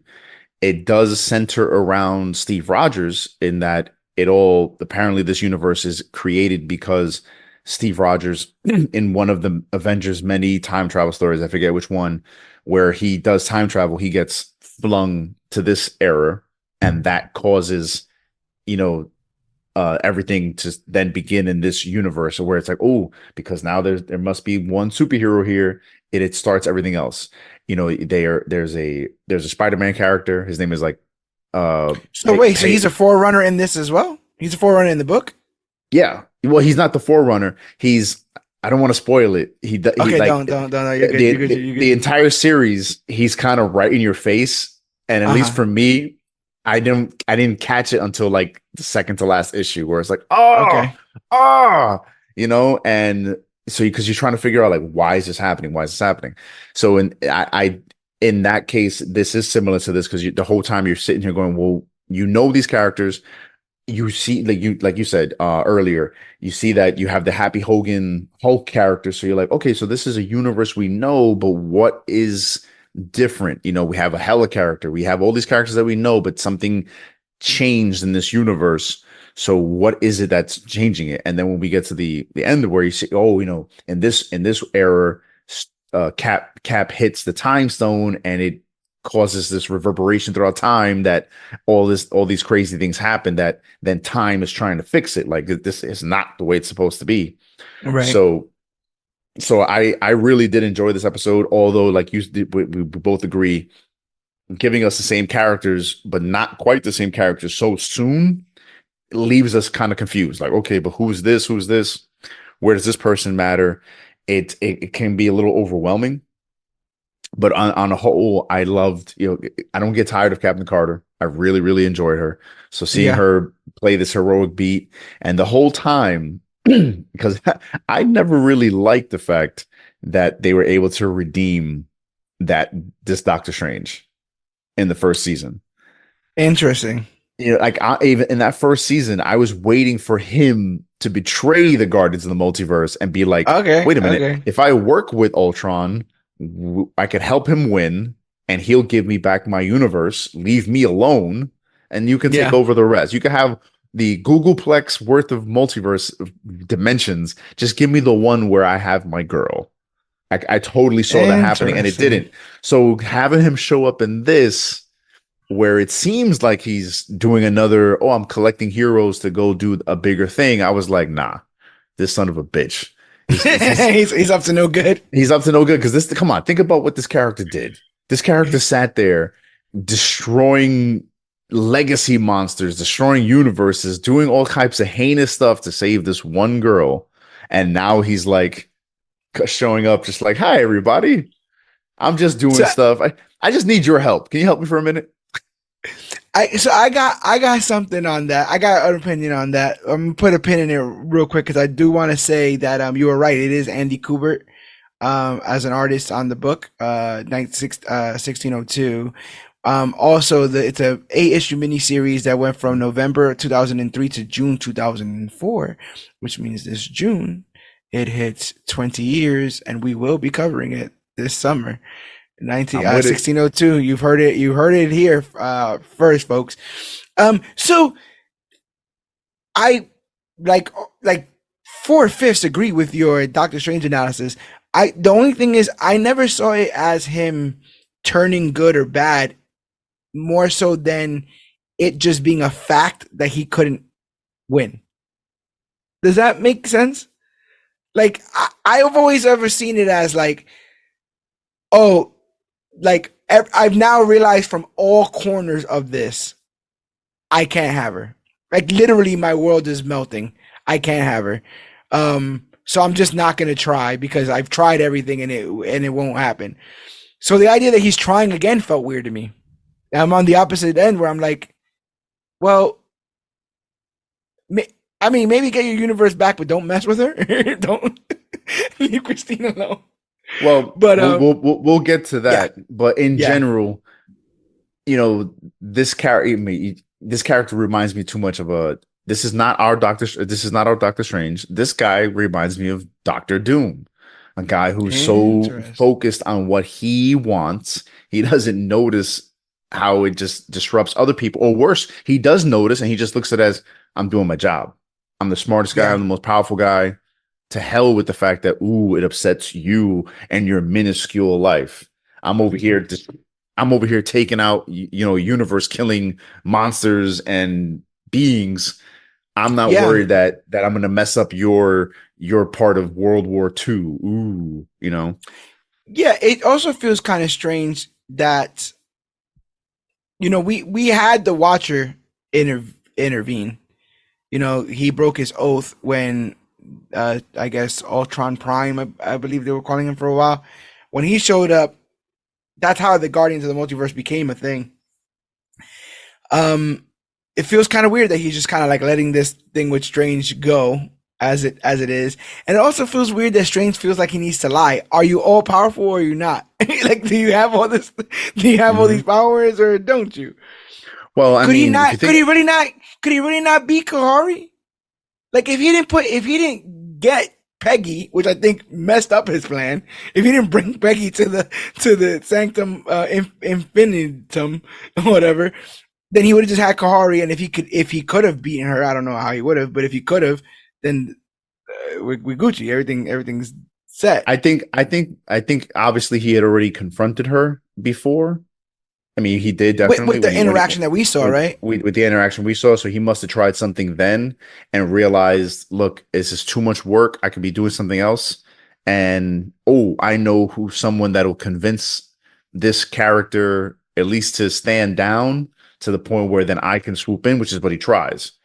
Yeah, Is what he eventually tries because he doesn't really let her get the opportunity to capture this character. He just wants her to bring her defenses down so he can swoop in and get her. That's yeah, why what's the saying, right? Think smarter, not harder, right? yeah. So he Smarter, almost he harder with almost Peggy Carter. he almost gets it done. It's just he doesn't count on the fact that freaking Captain Carter's such a hard headed person. I mean, the crap that she causes, which is a good thing, I guess. But Yeah. in what she does to save this character, oof! Talk about a Royal Rumble. Yeah, there's a lot. Okay, so let's get into this recap. In the Sanctum Infinitum, Strange Supreme discloses to Captain Carter that he's been capturing universe killers as a means of redemption. Seeking her assistance, he reveals an escaped variant who fled to a universe where Hydra, using the Tesseract, brought about the world's destruction. Carter agrees to help, and in the process encounters Kahari. Kahari unveils Strange's true agenda, capturing variants to feed to the Forge, a device he constructed to resurrect his lost universe. As Strange attempts to eliminate Kahari, Carter takes action, freeing the captives and enabling her and Kahari's escape. Amidst the turmoil, they cross paths with Black Panther Killmonger, Kahari separates him from his armor, allowing Carter to wield his Infinity Stones. Together, they confront Strange at the Forge, with the liberated variants contributing their weapons. Kahari orchestrates their return home. During the battle, Strange succumbs to his demonic self, prompting Carter to separate the two entities.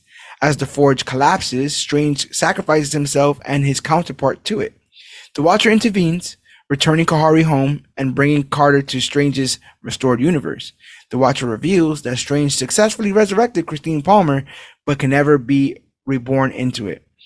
Carter, curious about the multiverse, implores the Watcher to show her before he transports her back home, concluding a journey through alternate realities and profound sacrifices. I saw a lot of hay being made about Carter and the Stones. Where do you sit with this woman who grabs 5 Infinity Stones and punches a sorcerer in the face? Well, Rule of cool, or jumping the gun, or jumping the shark? this was, for me, was definitely jumping the shark. The I up until this episode, I was really like, ooh, Captain Carter, I'm enjoying her. But then this episode, at one point, I felt like I was watching an episode of Dragon Ball Z, Yeah, because she gets all this power. Kahari's behind her. This Doctor Strange, they're just shooting mindless, kamehamehas at each other. It's just like, wait. it's kind of the stuff we're criticized for as comic fans, right? Like, who's more powerful than who? What's going on here? What equals what? And what are they doing to each other? Is it burning? Is it pushing? Is it, these beams? Do they burn? Do they push? Do they concuss? What's going on here? It just felt like it doesn't matter, because what's happening. I was totally fine with. I thought Kahari was gonna maybe grab the Infinity Gems, considering we don't know what her power level really is, or what's the extent. So okay, so she's gonna be the how do you say, the wielder of the gems, and Captain Carter would be like her guide, or the person who can get inside of Strange's head, since she knows him, to distract him enough so that she can just overpower him. The fact that she just, like, throughout this series, went from being, okay, you're the Captain America, to you're now this time traveler that's saving an entire universe, and now it's just like, you are the universe, because she gets the armor, she becomes super powerful. She starts at one point she has Mjolnir, the sword. She grabs others, the spear of the Odin. It goes out of hand. It goes out of hand. And that's his line, right? That's Sorcerer Supreme's line. Remember, things got out of hand. That's his trailer line. So in that, like, I don't mind. It's just like I was saying, because I'm like, oh my god! So now we got the Super Sorcerer Supreme. We have Kahari, who's this character that obviously can damn near do anything. Oh, and now we're making Captain Carter, Captain Infinity Armor Carter. Like, it gets crazy. Give me. I don't like seeing when things get out of hand. I'm a grounded story person. Don't get me wrong. I do like some of this multiverse stuff, but I like when things make sense, so to speak, as much as they can in this kind of world. But when you start, like I said, we're really, and I'm gonna piss off some people. I'm not that big a fan of Dragon Ball Z. It was cool when I was like 13. But once every other episode, people are just like, I'm not more powerful, and I'm not more powerful. It just became monotonous. Seeing that in my MCU, I was just like, this is what I don't want to see. I do not want to see this. I want characters that I feel like I might lose, and that I feel I could be, so to speak. When I'm watching what looks like Goku versus Vegeta versus Beerus, it's like, what's all right? Get to the point where the villain either defeats himself, or just something dumb happens because something dumb needs to happen. And it's also, I mean, I know this is the case for most comic book media. Most comic book media, if you took your wallet out and you bet on the hero, you're gonna win. That's just kind of how it goes. But similar to professional wrestling, because they write the story, it's up to the writers to create stakes and make you feel like there's no point in this where I was like, oh, he's definitely gonna get his universe back. He's not getting his universe back. He's not meant to get his universe back. Mm-mm. Even if he got his universe back, he's not gonna get Christine back because you've told me through his episode that no matter what he does across the multiverse, he's not meant to get this. Right. I think it's the bigger tragedy is that that episode was my favorite episode of the season prior. That episode of Strange, just going Mm-hmm. back and going over and over again was I was like, it was the episode that made me tell other people like, I know you may not even be a Marvel person, like watch this because Yeah. it was harrowing watching somebody try over again and lose themselves, become a monster, and literally just create like a ball of containment because that was all that was left of his universe. Like all of that, like the whole fall, the rise and the fall, him fighting himself with the runes and all that Right. stuff. Like Mm-hmm. so cool, so cool, so cool. Um, like this could have used the Guardians of the Multiverse. Like, there's no reason why we need just two people throwing things at him. I thought we Right. had a team for this. I thought we had people for this. Mm-hmm. Exactly. Uh, I Which would have is loved which a is conversation with the Killmonger situation. They kind of just I throw his know. ass to the I know. side. But I would like to rewatch this episode again because Mm, there are so many Easter eggs in this episode, so many yeah, characters in the background that I'm like, ooh, like even that Hulk that shows up at one point where it's like, are you a Valkyrie Hulk? Like, yeah, who are all these fun characters that you could tell the writers were like, ooh, let's do a a Spider-Man and an Iron Man character. Let's do all these weird mishmashes and possibilities in the background. I'm like, that was more interesting while I'm watching this episode, especially once I see them, they snap Thanos immediately, yeah. which, The second time he gets kind of played out I in this thing. yeah, and I get that they're doing that because now Thanos is like the 90s Wolverine. Yeah, Anytime you wanted somebody to show how powerful or how skillful they were, yo, bring in Wolverine. We're gonna beat his ass. This person's gonna look amazing, but it's Wolverine, so he'll heal and he'll be fine, and people still love yeah, Wolverine, so it doesn't matter. That's what they're doing with Thanos now, where it's like, oh, how do we show how powerful this character is? Have him beat the snot out of Thanos in an instant. You know, Thanos, people still love him, they still respect him, but it'll let people know how powerful this person is. And that's what they're doing. So immediately Thanos shows up, it's like, oh no, she's gotta fight Thanos. Oh, now she's gotta fight Killmonger. yeah. And he just teleports him out of his out of his armor and here, you put it on To now. to use, and I I I really like. I like the development of that Killmonger character. I felt like the last finale really ramped up, like really ramped up. You're dealing with the Ultron episode, not knowing that it's ultimately going to be a multiverse threat. So by the time you get to that last episode, you had already dealt with every single individual member of the Guardians of the Multiverse in their own episodes. You took an entire episode to establish the threat. Maybe they could have found a way to. I felt like they really felt like they gotcha'd us with this. Like, oh, you thought he was good, but he wasn't. And it's like, that's not that big of a reveal. And if you weren't so worried about revealing this, maybe you could have set up him being the big bad from the beginning. Maybe every one of these episodes could have ended up with him doing the, Nick Fury coming through the portal and introducing himself, and you're realizing he's killing these people. You know, he's showing up to every one of these episodes. Maybe he does it to like young Quill, right? So it's like, hey, kid, Right. and then when you get to his episode, he's like, yeah, I killed them all, every single one that I met, I killed them. But it's you don't get all the information.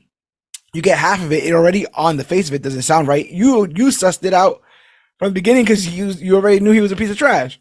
So the reveal is even spoken. It's never said. Is Kohari going, oh no, it was him. Right. Like he's the one. He told you it was me. It was him. No, it's him. He's the problem. Yeah, and they just go at it. But I did think when they broke the containments for all those people, I thought that was really, really fun and inventive scene there. I especially like the two Thors that hit each other at the same time with the Yep. hammers. Hmm. You get that kind of explosion. I thought that was really cool. But like again, like that image of her having all of it. Like people talk about like Rey Skywalker and all that kind of stuff. Like this is bonkers. Like what are we Hmm. doing? What are we doing here? What did that poor pink woman in Guardians of the Galaxy die for when she grabbed the Right, stone? right. If Like we're because just punching people in the face with it. exactly, because it's like, well, if you've already established that, beings like Thanos are the only people that can like wield this, or if Hulk tries to just snap his fingers, his whole left arm turns into a burnt out Twizzler. Oh, but Hmm. she's, and this has nothing to do with gender, because even if No, even not if at they all. had even if they had If it was Peter decided to Parker, I'd be saying the same shit. I'm like, what? exactly What? exactly, it's just like, come on, he shouldn't be able to wield all this, and Hmm. she puts on the armor, she gets every weapon in the multiverse. I'm pretty sure she had like the Power Ranger weapons in there as well, probably summoning Yeah, Megazords. yeah, It was just crazy, like what the hell is happening, and it just makes the stakes not mean anything. And then in yeah. the end, he defeats himself. He succumbs to it. He realizes, okay, you know what? Which happened in the Steve Rogers episode. Right. So it's like a lot of retreading there, and then my little itty bitty comic book brain gets in the way because I remember when I read a special little story called Avengers versus Justice League or Avengers and Justice League, and in that I remember when the Infinity Gauntlet landed in front of a man called Darkseid, and Darkseid put that motherfucker on, and everybody was like, "Oh my God, it's about to go down!" And then he snapped, and it didn't work because it wasn't that universe's Right. stones. So like they're using stones from Killmonger stones to Thanos' stones to stones out the wazoo. Again, little just in my tooth, just Yeah. just in my And with craw. all that said, the easy thing that a writer is going to say about why they could all do this was because they were in a pocket reality The where sanctum. the sanctum infinitorium, right? So Yeah. that's the easy thing to say in the situation where, oh, it's this pocket reality where anything goes and everything can exist and all the rules can still apply. Fine, fine. They need to justify why the rules don't matter. Oh, it's because of here. If they were in Central Park in Earth, 97, 86, yeah, then they wouldn't be able to get away with this. But they're in some pocket reality, so that's what they're going to say is the reason why you can bend the rules. At one point, they're legitimately just like cracking jokes when they're doing the whole like lifting them up into the portals, dropping them down into the portals Hmm. stuff. Like, it kind of all kinds becomes a joke at that point. Um, it felt like a missed opportunity, but it looks like they got some big, heavy hitting stories coming for season three. It looks like we're gonna have like a Bucky, Red Guardian sort of buddy cop episode coming up. There was a still with Monica Rambeau and as Photon and Sam Wilson as Captain America, and Hmm. there was even a still as like a Gundam, some sort of Captain America Gundam Megazord I didn't something notice or that. other. I Yeah, did it's watch bonkers. the little that little like 5 minute teaser for season three. I do Yeah, like the fact that they're pushing this out because I think like I said earlier in this episode, they're using this to see what hits.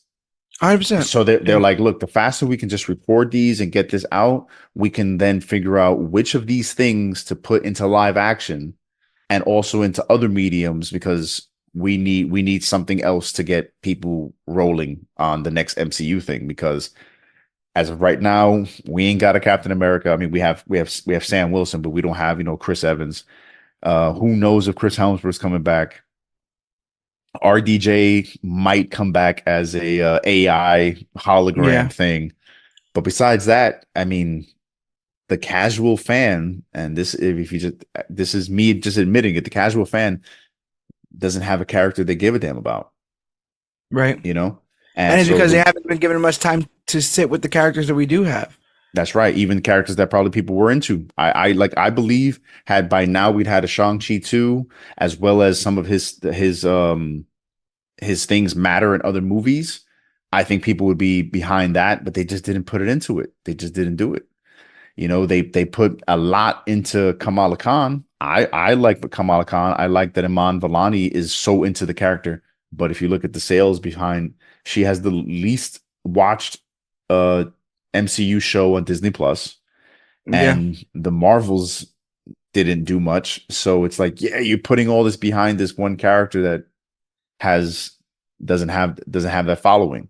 So I do want to see, I want to do the math. That's one of the things I've been thinking about this week about seeing the distance with these characters. Like, I want to track how many times we saw RDJ from Iron Man to Avengers in comparison to how many times we've seen some of these other characters from 2020 to now 2024. It's been the I same four bet years. you're gonna see a massive imbalance.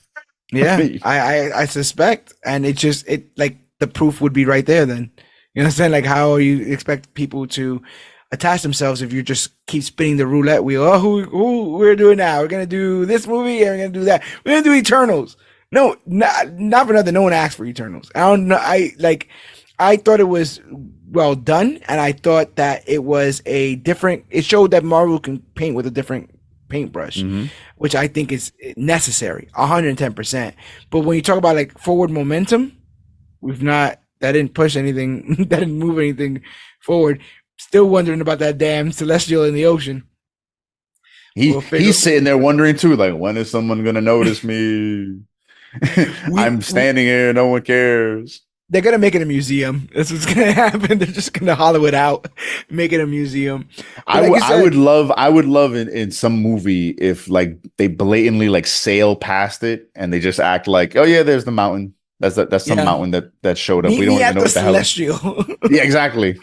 You You know, know, which we take some celestial? we take Come some on. great we take some great Instagram photos there. You know, it's Selfies on Tiamu. Come on, bro. yeah. It's all right there.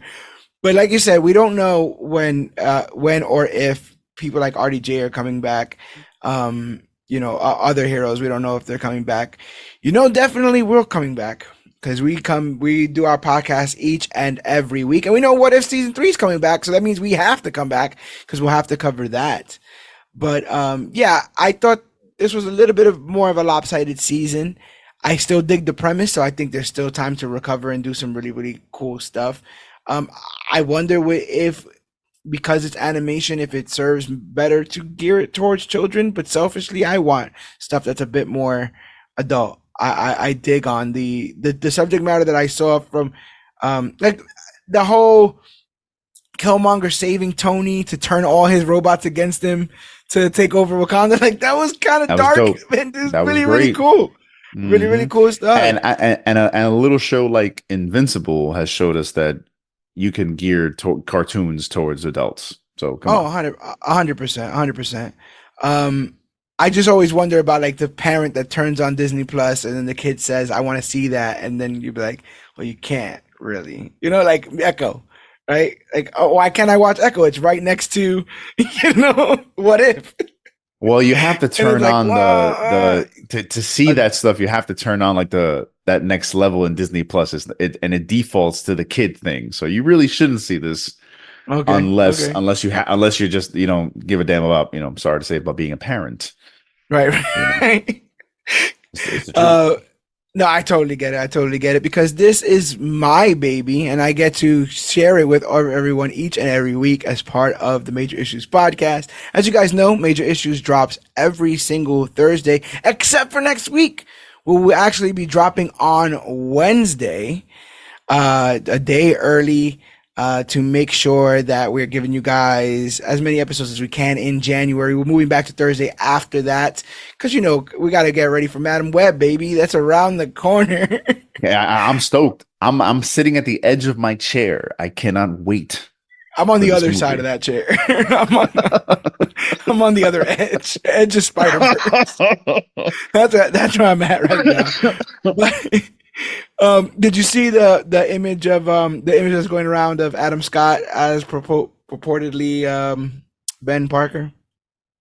No, I haven't It's seen that.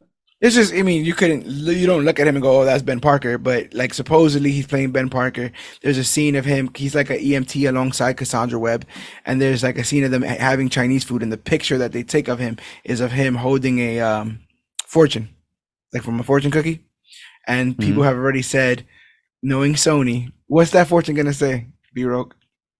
With great power comes There great you go. responsibility. There you go. Do you think they have it in them to refrain from doing that? I hope they do because that'll be cheesy as crap. If we called it, come on, Sony, come on. Did you hear that news we reported earlier that they were like, oh, I don't know if we want Andrew Garfield or Tom Holland to be in Yeah. this movie or cameo in this universe? It's like it's the '90s. There's neither one of them are Spider around, and neither one of them are Spider-Man. Yeah. What are you doing? So yeah, Sony, get ready for all that. they still have poor Michael Keaton over there talking to a Morbius. What am I doing? Hey, What's going on over here? Hey, doctor. Yeah, but we'll be looking forward to covering Madam Web. I want to get Scott Pilgrim. I want to go ahead and cover that. We got some OG movies. We got an animated movie we're covering next week that turns 15 years old. Hulk versus we'll be covering next week. Yeah, getting ready for some of that X-Men, Wolverine, Deadpool love, and see what they could do with the Hulk in other universes where they get to play around with him a bit more. So we'll be checking out that next week. But if you guys want to make sure that you don't miss anything that we do, just go to ComicBookClique.com. It's the one stop for all our Comic Book Clique coverage, including articles written by us. Every episode of the Major Issues podcast, which is over 300 episodes, over 600 hours of content currently. So go ahead and check through that. It's the way that you can go ahead and help us out with some schmeckles. You can go ahead and hit that support CBC link. It'll take you to our patreon.com/CBC Clubhouse, where for as little as 10 cents a day, $3 a month, you can help us keep our lights on here and afford the hardware and the software that we need to keep providing you guys content free of charge. If you're in the sound of my voice, the weekend of this episode, we should be dropping our second episode of Major Previews, getting everybody up, ready, and excited for the February releases. Super stoked about that too. We've got a lot of moving parts, so just make sure you're following us all over social media: Facebook.com/ComicBookClique, Instagram at ComicBookClique, or use the hashtag ComicBookClique to talk about the newest, hottest, latest, and greatest things to come to comic books and comic book media. Remember, the Major Issues podcast is available wherever podcasts are found: Podbean, Stitcher, Podcast Addict, the Apple Podcast app, TuneFind, YouTube, Spotify, and more.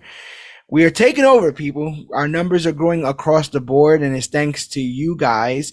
Word of mouth has done a lot for us, but keep telling a friend to tell a friend.